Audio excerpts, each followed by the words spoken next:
The Indiana Fever's season-ending interviews have triggered massive backlash throughout sports media. WNBA Commissioner Cathy Engelbert faces unprecedented criticism from multiple angles, with calls for her immediate dismissal intensifying by the hour. Head coach Stephanie White verified that Caitlin Clark will participate in full-court basketball during the off-season. Athletes Unlimited offers this format, though their financial resources pale compared to international opportunities. Unrivaled presents the strongest domestic option, and insiders suggest they should immediately restructure to accommodate Clark's playing style. Major investors would likely jump at securing her participation. International circuits can easily offer seven-figure contracts, creating unusual scenarios where Clark's overseas games could draw 500,000 YouTube viewers from American fans. My biggest investors would say, look, we got an opportunity to get Caitlin Clark in this league.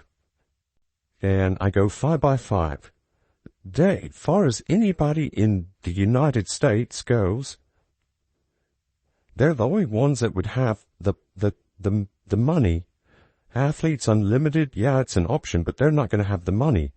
And of course, there's a shit ton of overseas leagues that can pay her some kind of reasonable money, over $1 million+.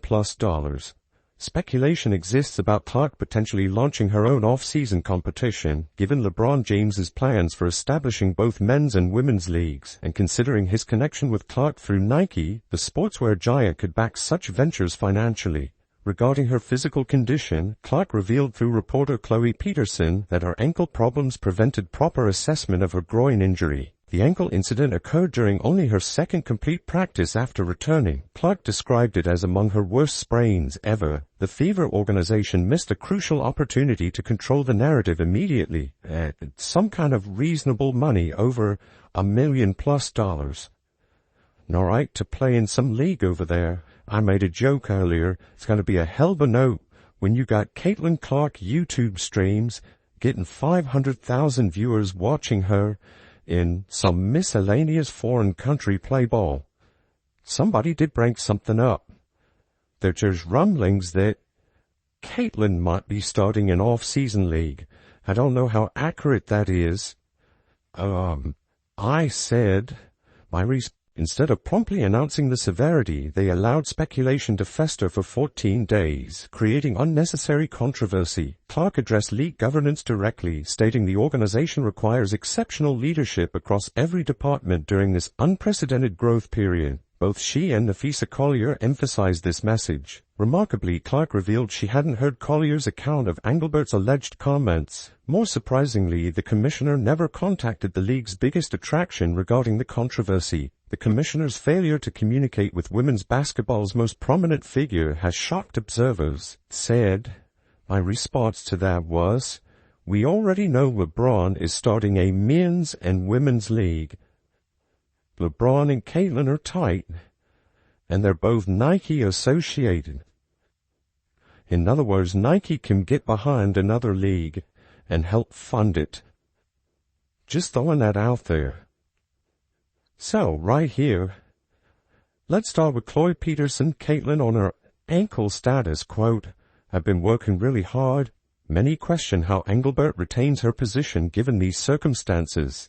Doubts exist whether collective bargaining negotiations can proceed successfully while she remains in charge. Stephen A. Smith delivered harsh criticism, calling for Engelbert's resignation. He characterized her response to Collier's concerns as inadequate, describing it as pathetically weak and insufficient for someone in her position. Journalist Christine Brennan analyzed the situation on CNN, highlighting the league's unrealized potential. Quote, I've been working really hard to get back to full health. My ankle didn't allow me to see where my groin was at. It was her second full workout back when she suffered the ankle injury. Says it was one of the worst sprains she's dealt with. My biggest issue with hearing that now is the Fever themselves could have stomped out a lot of drama.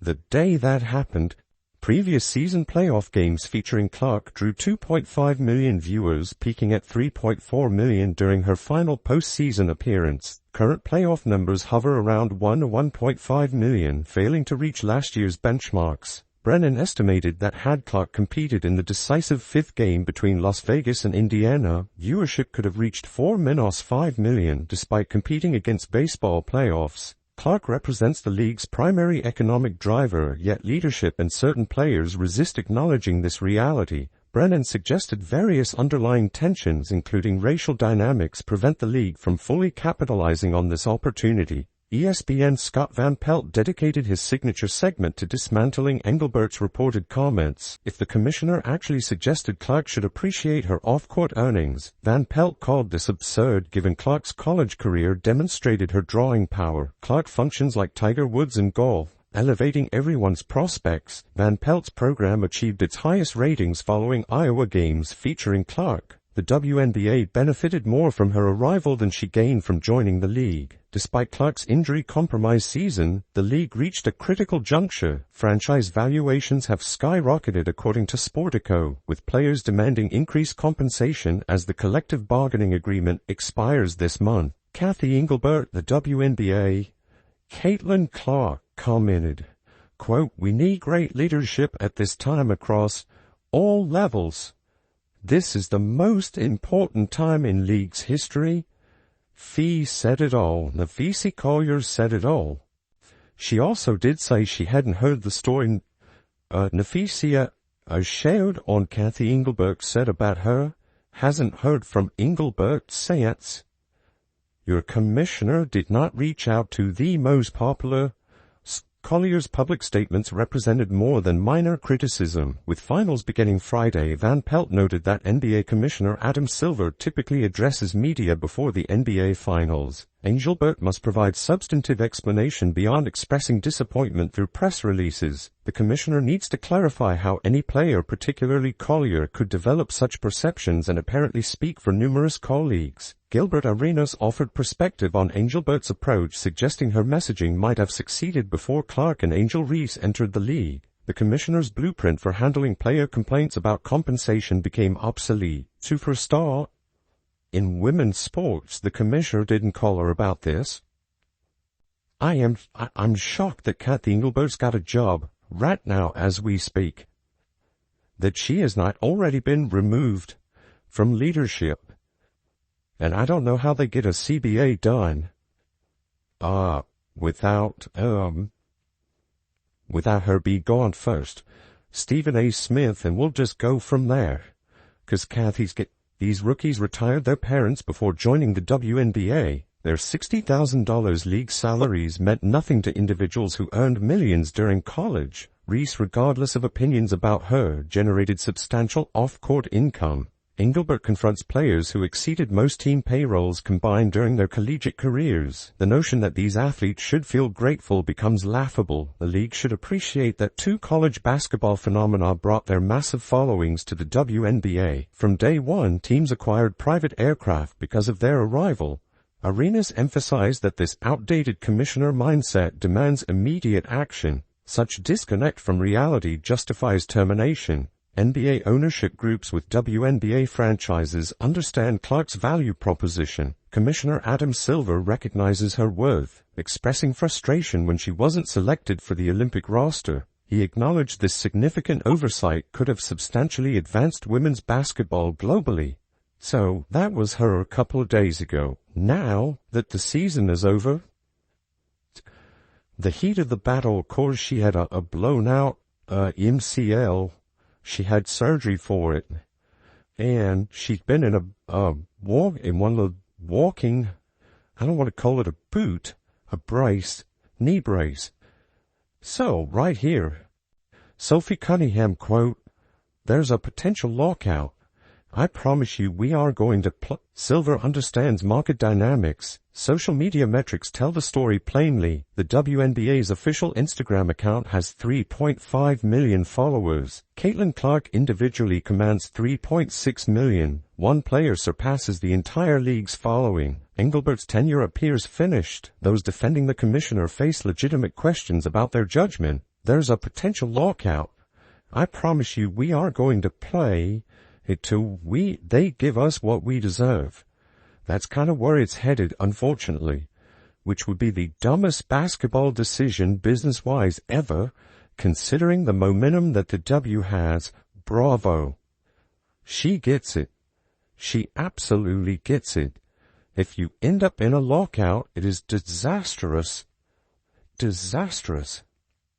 After what has been built, the rationale behind such support remains incomprehensible. Regarding Collier specifically, while her advocacy proves welcome, questions arise about her ownership stake in a competing league. Additionally, where were these veteran voices when Clark endured targeting throughout the season? Numerous players across the league noticed deteriorating playing conditions for months, with increasingly dangerous fouls and unwatchable sequences becoming routine. This situation was destined to reach a breaking point and overflow into public discourse. Sophie Cunningham's situation represents another developing storyline requiring attention as the off-season unfolds. 18 months for this basketball league, and all these fans come in. I always refer back to this. People forget MLB was dead for 5 years after they closed the season down in '94. That did a ton of damage. WNBA has not got the kind of gravitas that Major League Baseball has.